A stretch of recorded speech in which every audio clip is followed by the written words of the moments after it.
una vez por mes, los martes a la 1, para que puedan comer también mientras escuchan y ven algo interesante. Y hoy la tenemos a Mariana, que está haciendo su doctorado en INRAD, ya está en el 4.º año. Ella es de Chipoleti y hizo su tesis de grado en el CRUB en biología con Javi Puntieri, y también ahora está haciendo su doctorado dirigida por Javi, y nos va a contar sobre los sauces aquí en Patagonia. Así que bueno, Mariana, adelante, un placer y muchas gracias. Gracias, Lucas. Mi tesina de licenciatura la dirigió Marina Estecón y Cristian Torres. Y ahora sí Ah, me dirige Javi. Pero sí, ahí con el tema me falló la arquitectura memoria. vegetal. Sí, está bien, está bien. A ver, paso a share. Díganme si lo ven bien ahí, ¿eh?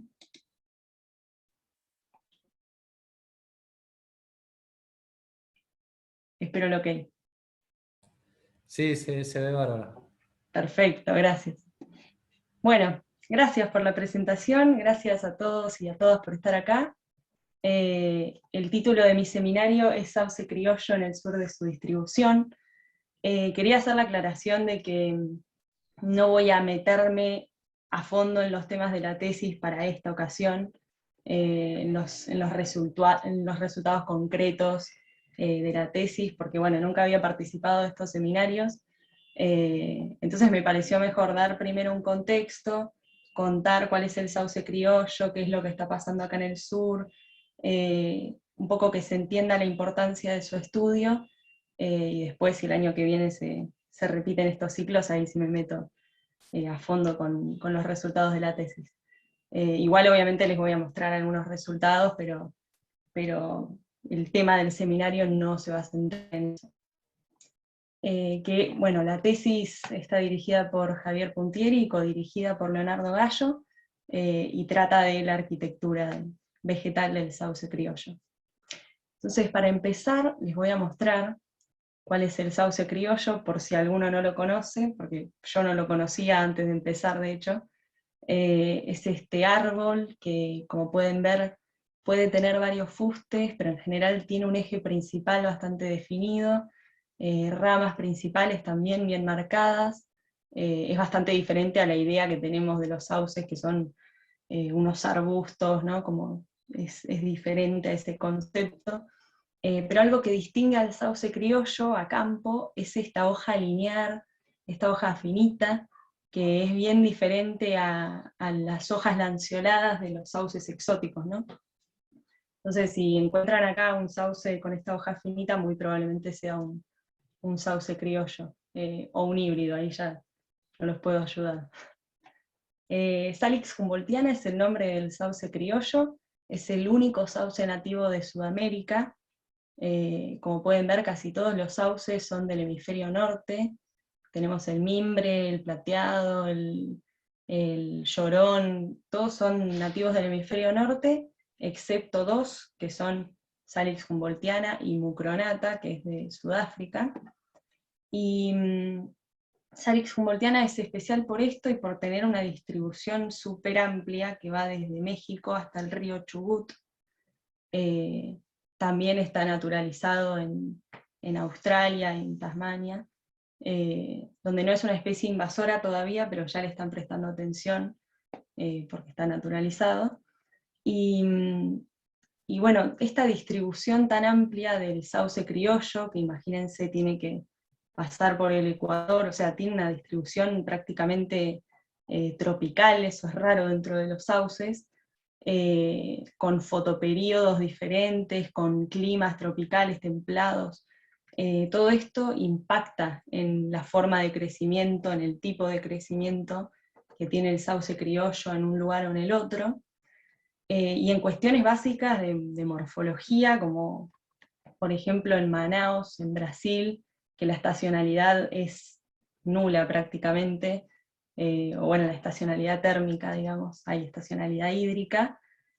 Acá el sauce criollo es descrito como una especie perenne, y no solo esto, sino que produce hojas, flores y frutos durante todo el año, lo cual es bastante raro, ahora desarrollo un poco. Este es el periodo de inundaciones. Y si nos vamos bastante más al sur, en el Parque Nacional Predelta, en Entre Ríos, que es como el paraíso de las salicáceas a nivel nacional, ya hay una estacionalidad bien marcada, el periodo de mayores temperaturas coincide con el de mayores precipitaciones, y acá el sauce criollo es descrito como una especie semidecidua, que es un concepto un poco raro, pero básicamente implica que el sauce criollo nunca pierde completamente sus hojas en invierno, sino que tiene momentos, tiene pulsos en los que pierden una cantidad importante de sus hojas, que en general tiene que ver con las crecidas de los ríos, pero bueno, acá es semideciduo. Si nos vamos bastante más al sur, en la Patagonia, el sauce criollo ya es una especie completamente decidua, como pueden ver la estacionalidad es marcada también, y con el periodo de mayores temperaturas coincidente con el de menores precipitaciones, y acá pierde completamente las hojas y también tiene su periodo de crecimiento circunscrito a unos pocos meses del año. Entonces quería mostrarles esto, que dentro de una misma especie, por estar atravesando condiciones climáticas bien contrastantes, esta especie se puede comportar de maneras contrastantes también, ¿no? Con aspectos básicos para la descripción de una especie, como puede ser la especie es perennifolia o es decidua. Se usa para describir una especie. En este caso tenemos una especie que expresa un espectro de esta característica. Y de la mano con esto, también les quería hablar de que hay dos tipos de crecimiento en el mundo de las plantas, que son el crecimiento continuo, que se caracteriza por la producción de órganos foliares durante todo el año de una manera más o menos estable, que es una característica de unas pocas especies en condiciones muy puntuales. Y por el otro lado tenemos el crecimiento rítmico, que es más difundido en el mundo de las plantas, que se caracteriza por la detención del crecimiento primario en algún momento del año, o en algunos momentos del año, que obviamente se manifiesta luego en la morfología con la formación de unidades de crecimiento, que en muchos casos son los brotes anuales. Bueno, y esto es una característica mucho más común de todas las plantas de climas templados y demás. Y nuevamente, esto es una característica que se usa para definir especies. Esta especie tiene crecimiento continuo o tiene crecimiento rítmico. En el caso del sauce criollo, probablemente en la zona de Manaos, cerca del Amazonas, el sauce criollo sea una especie con crecimiento continuo, por lo que veíamos de la producción de hojas, flores y frutos durante todo el año, mientras que acá tenemos un crecimiento claramente rítmico. Puede ser que no sea endógenamente rítmico y sea rítmico impuesto por condiciones ambientales, pero eso también es algo que lo hace bastante especial. Las poblaciones patagónicas del sauce criollo se encuentran en el río Neuquén, en el Negro, en el Agrio, en el Limay y en el río Chubut, que, como les dije, acá encuentra el límite sur de su distribución. Dice la bibliografía que por las bajas temperaturas. Estas poblaciones patagónicas enfrentan varias amenazas, y de hecho la FAO en su informe de los recursos genéticos forestales a nivel nacional menciona el sauce criollo como una de las especies forestales más amenazadas del país, y que se encuentra en una situación de peligro crítico.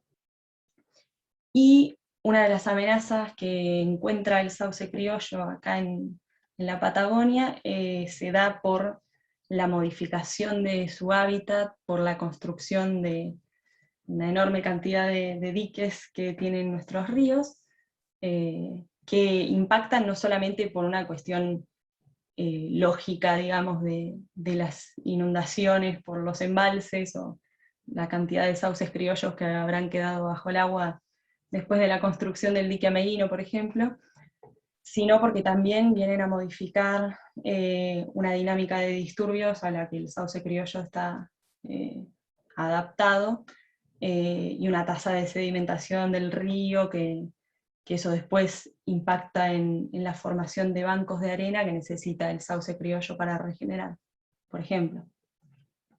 Y después, otra amenaza que es un clásico, la invasión por parte de sauces exóticos, o salicáceas exóticas en general, porque los álamos también son un problema en algunos lugares. Y esto tiene que ver con que, bueno, mucha gente asocia los sauces con plantas que tienen una reproducción vegetativa muy fácil, muy rápida, que se puede romper una rama, viajar por el río, generar otro individuo y así sucesivamente. Y esto es una característica de los sauces exóticos, acá en la Patagonia. El sauce criollo se reproduce casi exclusivamente por semilla. Repito, acá en la Patagonia, en otros lugares la situación es diferente. Entonces el sauce criollo necesita que se den muchas condiciones para que pueda dejar descendencia, porque imagínense que se tienen que encontrar el pie femenino con el masculino, es una especie de dioica. Encima las poblaciones de los bordes de distribución suelen ser pequeñas, fragmentadas, y este no es la excepción. Entonces se tienen que encontrar, tienen que poder encontrar un lugar para establecerse esas plántulas, que por lo que veíamos los bancos de arena están peligrando en algunos casos. Entonces se tienen que dar todas esas condiciones, y mientras tanto el sauce exótico fue ganando terreno, y no solamente terreno físico, sino que también se ha visto que el sauce criollo y el exótico pueden hibridar, generar descendencia fértil que retrocruza con el sauce criollo, y esto va produciendo generación tras generación la dilución genética del sauce criollo. Entonces, en todo este contexto, a partir desde el INTA, digamos, se generó un programa de rescate genético participativo a partir del 2013, que en primer lugar consistió en la propagación vegetativa urgente de todo el material posible de las poblaciones patagónicas, la producción de estacas de varias procedencias y de varios individuos. Luego la instalación del banco clonal que hay en INTA, que si fueron al INTA está en la entrada a la derecha, que actúa como un reservorio de toda la información genética de todas las procedencias de la Patagonia, ¿no? Y de todos los clones, que luego de ahí, del banco clonal, se obtiene material que alimenta distintos estaqueros en distintas localidades. Luego la instalación de ensayos clonales a campo, como uno que tuve la suerte de participar en Piedra Parada, que se instaló en el 2018, que se hizo en la zona del área natural protegida de la Piedra Parada, que el objetivo de este ensayo clonal es comparar, a ver ahí, esta es la zona donde se instaló el ensayo clonal. El objetivo de este ensayo clonal es comparar los desempeños de los distintos clones en el campo, para ver cómo funcionan ahí, in situ. Y por último, a lo que cualquier programa de rescate genético debería apuntar, la restauración de estos sausales nativos, que se hizo también una pequeña experiencia inicial de restauración aparejada con el ensayo clonal de Piedra Parada en el 2018. Bueno, si bien no me voy a meter a fondo, como les dije, en los temas de la tesis, sí les quería contar más o menos de qué se trata y los objetivos que me planteé. Un primer objetivo será describir la arquitectura del sauce criollo, sobre todo en estadios tempranos de la ontogenia. El segundo objetivo es estudiar las variaciones de esta arquitectura asociadas a la procedencia, que de esto les voy a contar ahora un poco.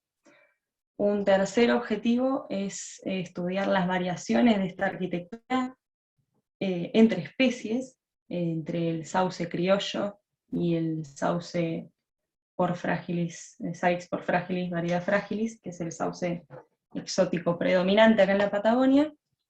Y un cuarto objetivo sería empezar a explorar un poco los signos arquitecturales de estrés asociado al borde de distribución. Empezar a detectar variaciones morfológicas que tengan que ver con el borde de la distribución. Entonces, les voy a contar algo que vi algunas diferencias que vi entre las poblaciones del Río Negro y del río Chubut en el banco clonal, que como pueden ver están creciendo juntas en una latitud intermedia entre ambas poblaciones, entre ambas procedencias. Yo lo que hice fue hacer un seguimiento del crecimiento primario, de la longitud de los brotes anuales, es decir, de la producción del eje foliado dentro de un año, de la longitud y del número de nudos, durante toda una estación de crecimiento, que fue 2018-19, cada 10 días. Y lo que pude ver fue que la longitud alcanzada por los brotes anuales de las plantas del Río Negro fue mayor que la de los brotes del río Chubut, de los sauces del río Chubut, mientras que el número de nudos alcanzado por ambas procedencias fue similar, y esto fue una tendencia tal vez opuesta a lo que yo me esperaba, porque yo pensaba que al estar creciendo las plantas del Río Negro un poco más al sur de su lugar de origen, y las plantas del río Chubut un poco más al norte, las plantas del río Chubut se hubieran visto beneficiadas por haber sido trasladadas más al norte, ¿no? Más cerca del centro de distribución, que es donde se supone que están las mejores condiciones para el crecimiento. Sin embargo, esto no fue así, y las plantas del Río Negro obtuvieron mayores longitudes, y el número de nudos no hizo la diferencia. Y esto no tuvo que ver con una mayor tasa de crecimiento de los sauces del Río Negro, porque de hecho tuvieron tasas de crecimiento similares, tanto medias como máximas, sino con una diferencia en el periodo de crecimiento de los sauces de ambas procedencias, que en el caso del río Chubut, si bien empezaron a crecer un poco antes, como pueden ver, terminaron de crecer mucho antes, es decir, tuvieron un periodo de crecimiento más corto que las plantas del Río Negro, que crecieron durante varios meses. Y esto puede tener que ver con alguna señal genética que trajeron de sus lugares de origen, o una adaptación de las plantas del río Chubut a heladas tempranas. Y en relación con esto, para los sauces del Río Negro no fue gratis crecer durante tanto tiempo, porque tuvieron mayores daños por heladas tempranas que los clones del río Chubut. Entonces, esto lo vio Leo Gallo en el 2016, y también lo vi yo para el 2018, es decir, es algo que se repite. Entonces, los clones del río Chubut tienen una mayor resistencia a las heladas, o podrían tener una mayor resistencia a las heladas, por simplemente, bueno, como si fuera poco, acortar su periodo de crecimiento, ¿no? Es un balance que hacen entre crecer mucho y resistir a las heladas. Entonces, quería ilustrar esto, que si bien son dos poblaciones que parecen muy cercanas geográficamente, si lo comparamos con toda la gran distribución del sauce criollo, tienen diferencias claves en aspectos puntuales del crecimiento, que obviamente después van a impactar en la forma total del árbol. Y otra cuestión interesante que pude ver en cuanto a la relación alométrica longitud-diámetro, para brotes anuales para plantas enteras en condiciones naturales y en el jardín común, de ambas procedencias, obtuve esta tendencia que se repite bastante en varias especies, que obviamente tiene que ver con un crecimiento, no infinito por supuesto, pero un crecimiento del diámetro el diámetro puede ir incrementándose año a año, mientras que la longitud puede crecer, pero hasta cierto punto, por cuestiones biomecánicas o hidráulicas, alcanza una asíntota en relación al diámetro, y esta asíntota se ha visto que es cada vez más baja a medida que las condiciones se vuelven más estresantes, ¿no? Esto tiene sentido. Y si comparo mis datos de las poblaciones patagónicas, de las poblaciones del borde sur de la distribución, con los datos o los registros, las descripciones botánicas de otros países, del sauce criollo en otros países, podemos ver que tenemos la versión achaparrada del sauce criollo acá en el sur. Se podría pensar en alguna hipótesis análoga a los cambios morfológicos que vemos en los pisos altitudinales de la Lenga, por ejemplo, pero bueno, analógicamente pensándolo en la latitud, ¿no? Podría ser. Y que esta bajada de la asíntota tenga que ver con la condición climática que impone el umbral del límite de la distribución del sauce criollo, que puede ser el frío o pueden ser los fuertes vientos, no lo sabemos. Bueno, y por último, quería mostrar el panorama general que pude ver de las poblaciones de sauce criollo que tuve la suerte de conocer, para que vean también que es una situación, que es un escenario diverso, que no está todo perdido, ni tampoco está todo bien, pero que hay distintas, a saber, en Piedra Parada, en el río Chubut, la situación es más o menos así, los árboles son grandes en general, están alejados del río, tienen muertes parciales y totales de copa, la regeneración es escasa, así que la situación ahí sí es un poco devastadora, pero si nos vamos aguas abajo del mismo río, en los altares, ya ahí tenemos el paraíso del sauce criollo en la Patagonia, porque hay regeneración, a ver, les muestro un video.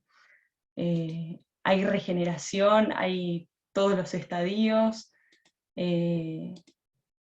las plantas se encuentran en un estado general muy bueno, hay muy poco sauce exótico y se encuentra acá, alejado, así que las plantas se las ve bastante bien. Y recuerden que es la población más austral del sauce criollo. Ahí todo esto, sauce criollo, el exótico queda alejado del río, así que no, en apariencia no compite tanto. Y bueno, es la población más austral del sauce criollo que conocemos. Entonces eso también nos permite preguntarnos o revisar algunos conceptos, ¿no? En Chosmalal, en el norte neuquino, encontré una regeneración bestial del sauce criollo. Había también algunos árboles adultos, por supuesto, pero una muy buena regeneración, aunque fue en un lugar muy puntual, ¿no? En el campo de un poblador, que era el guardián del sauce criollo, que tenía tanto sauce criollo que ya no sabía qué hacer, hacía cercos con el sauce criollo. En Paso Córdoba, cerca de Fisque, los árboles son en general grandes, alejados del río también. Es un lugar de muy fácil acceso, bueno, como pueden ver ahí con la huella del auto. Hay mucho tamarisco también, y no vi regeneración, y sí vi caballos, así que el día que haya regeneración, el caballo se va a ocupar de extinguirla, no sé si no es excluido. Y en San Javier, cerca de Viedma, el lugar que conocí era, bueno, esta costanera, donde coexiste el sauce criollo con el sauce exótico. Los árboles sí, de vuelta eran grandes, no vi regeneración, pero algo que me llamó la atención, para mal, fue que acá se estaba plantando sauce exótico. Entonces, no sé cómo va a terminar eso, pero bueno, llama la atención el constante desatendimiento de las autoridades, así que ojalá no prosperen esos, bueno, no sé. Bueno, y para terminar, el borde de distribución de una especie no necesariamente implica las peores condiciones para el establecimiento o para el crecimiento de estas especies, y ahí me parece que el sauce criollo viene a demostrarnos el problema de las escalas, porque sí, probablemente a gran escala implique malas condiciones, y por eso la FAO habla de estado crítico de conservación a nivel nacional, pero si ponemos la lupa en el borde de la distribución, encontramos lugares como los Altares o Chosmalal, que bueno, que dan un poco de esperanza, ¿no? Entonces no necesariamente implica malas condiciones, pero sí habla de poblaciones valiosas, de genotipos únicos, por ejemplo, esto de la pérdida de hojas completa, o de la resistencia a las heladas, son probablemente genotipos que en Manaos no estén.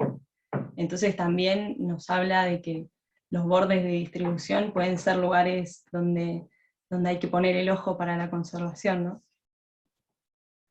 Y después, lo que va a seguir, si nos volvemos a encontrar en otra charla, y en lo que estoy trabajando ahora, es el crecimiento del sauce criollo en las poblaciones naturales, y la comparación del sauce criollo con el sauce exótico, que probablemente defina el éxito del sauce exótico acá en la Patagonia, ¿no? Su morfología.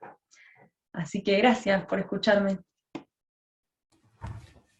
Muchas gracias, Mariana. Se portó bastante bien el vecino también, ¿no? Solo unos martillazos. Solo ahora, recién, ¿viste? Escuchó para concluir y dijo, bueno, empiezo. Así que, bueno, ahí queda abierto para preguntas. Pueden escribir al chat o pueden preguntar nomás. Avísame si querés que deje de compartir pantalla. Dale, así vemos a la persona que pregunte.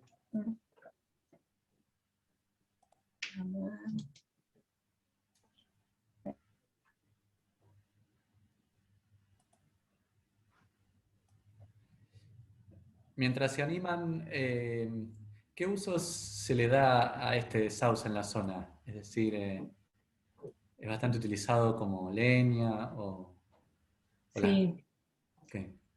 sí, como leña, en cestería, bueno, como cualquier sauce, pero tiene la particularidad de que la densidad de madera es mucho mayor que la de los sauces exóticos, o sea, es una madera mucho mejor. Entonces en potencial calorífico es superior, pero sí, leña. Y está muy cortado ahí en el sur. ¿Y estas poblaciones están como aisladas si hay intercambio genético? ¿Cómo es? ¿Son muy distintas genéticamente? Eh, Son bastante homogéneas, sí.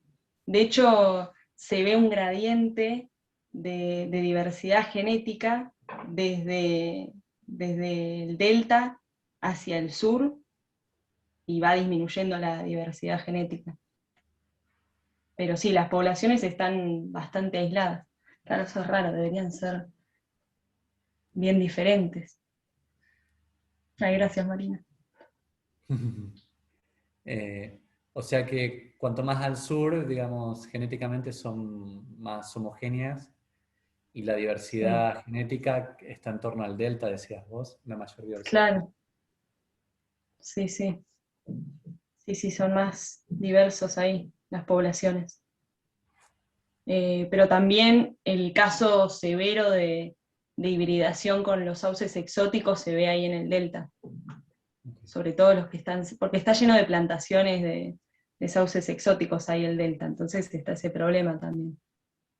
Cuanto más se acercan a las plantaciones, más hibridan. Sí, tienen un problema genético. Y en planes de reforestación o similar, ¿cuánto tarda, digamos, de una estaca a crecer un poquito como para dar un poco de sombra ahí a los animales de la línea sur? Uy, no sé, Ah. ahí me mataste. Marina, si quieres intervenir en el chat. No sé, en tiempos. La verdad. Bueno, pero perdón, voy a intervenir un poquito Sí, por favor. en tu rescate ahí. Habíamos visto, ¿te acordás cuando vimos las plantas de los altares? Sí, Eran plantas que en 4 años, 5 años ya tenían 4 metros de altura, ¿no? O 3 claro. metros y pico. Yo creo que el crecimiento no es malo, ¿no? Comparado con otros sauces. Bueno, vos tenés los números, yo eso no los vi, ¿no? Pero te decía en base solamente a lo que habíamos visto a campo, ¿no? Sí, sí. Sí. Sí, tal cual. Y además daría la impresión de que los árboles, esos que vemos tan viejos en el muertos o casi muertos, por ahí son árboles de menos de 100 años, ¿no? Leo Gallo hablaba de que no eran árboles tan longevos, ¿no? Como que Claro, en 100 máximo años, 80, ¿no?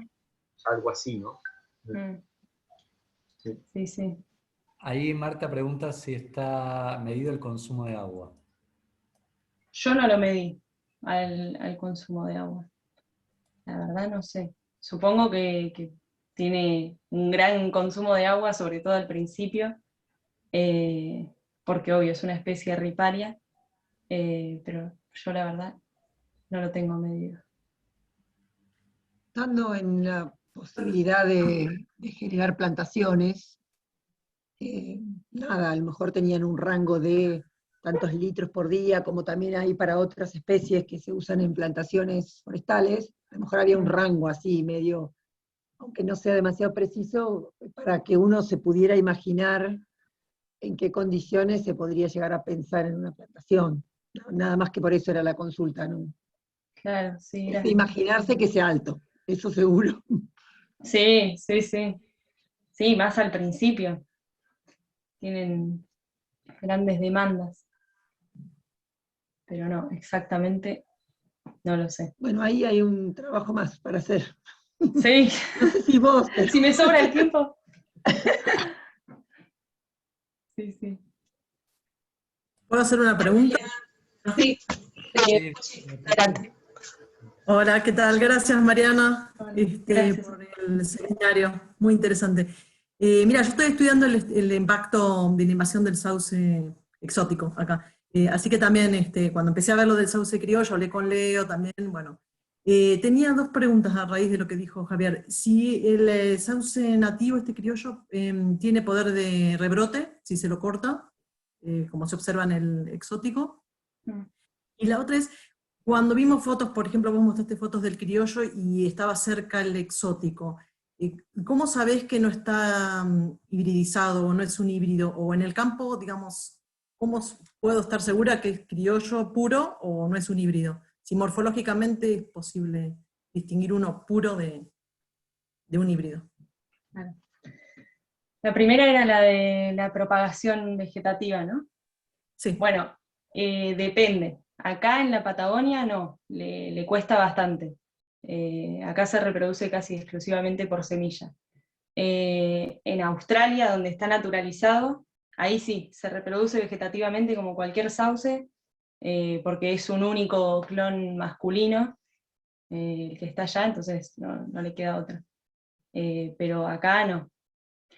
Y con el tema de los híbridos, bueno, sí, es un problema, sobre todo cuando hay sauces exóticos cerca, morfológicamente yo no sé de qué forma se pueden distinguir. Sí hubo casos en los que, ahora la última vez que fuimos a muestrear, veíamos hojas que estaban ahí como en el medio, que no eran ni totalmente lineares ni totalmente lanceoladas, y dijimos, bueno, esto probablemente sea un híbrido y por las dudas no se va a muestrear, sobre todo cuando hay exóticos cerca. Pero bueno, en los altares, por ejemplo, que no hay tanto exótico alrededor, no debería haber ese problema, espero. Ah, ok, sí, es la duda. Y acá en la zona de Bariloche, en estas latitudes, ¿qué nos puedes decir? No hay, pero hubo, ¿qué se sabe? ¿Se sabe algo al respecto? Yo no sé si hubo acá en la zona de Bariloche. Supuestamente había una población cerca, pero yo no la conocí. Sí sé que en el río Limay había y se retrajo por la construcción de las represas, y esas poblaciones no las conocí porque quedaron como en las islas que se forman adentro del río, pero no. Y que en el río Coyoncurá, creo, también hay una población, pero es de híbridos. La vi y todo, y le pregunté a Leo y me dijo, no, ahí son híbridos. Así Ah, ok, que, sí. perfecto. Bueno, muchas gracias, Mariana. A vos, Andrea. Hola Mariana, yo te quería hacer una pregunta con respecto a la polinización, cómo es la polinización y la dispersión de semillas.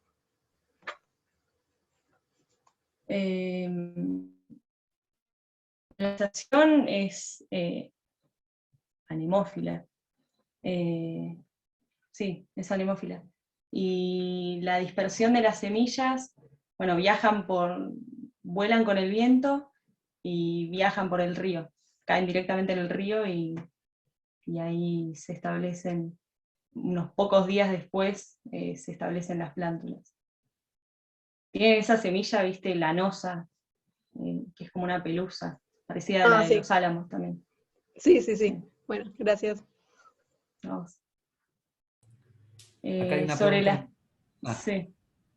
Sobre las propiedades medicinales, sí, se supone que como todos los sauces tiene ácido salicílico, que bueno, que es el principio activo de la aspirina, y entonces tiene propiedades medicinales.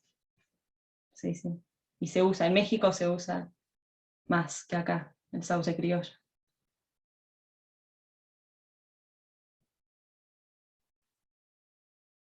Aprovecho para hacerte otra pregunta. Con respecto a la pregunta que te hizo Lucas del uso como leña, te quería preguntar si eso es un problema, o sea, si se usa y es un problema para la conservación de la especie. Y yo supongo que sí, porque además si la madera es mejor que la de los sauces exóticos, la gente va a preferir esa madera, y entonces va a cortar selectivamente una especie y la otra no, que es la que supuestamente le está ganando competitivamente. Entonces para mí sí es un problema. Pero bueno, tampoco la culpa es de la gente, ¿no? No, ni hablar, pero te quería preguntar si vos observaste que sí, que realmente se usa como leña. Sí. Sí, encontré unos sausales nativos bastante cortados. Sí.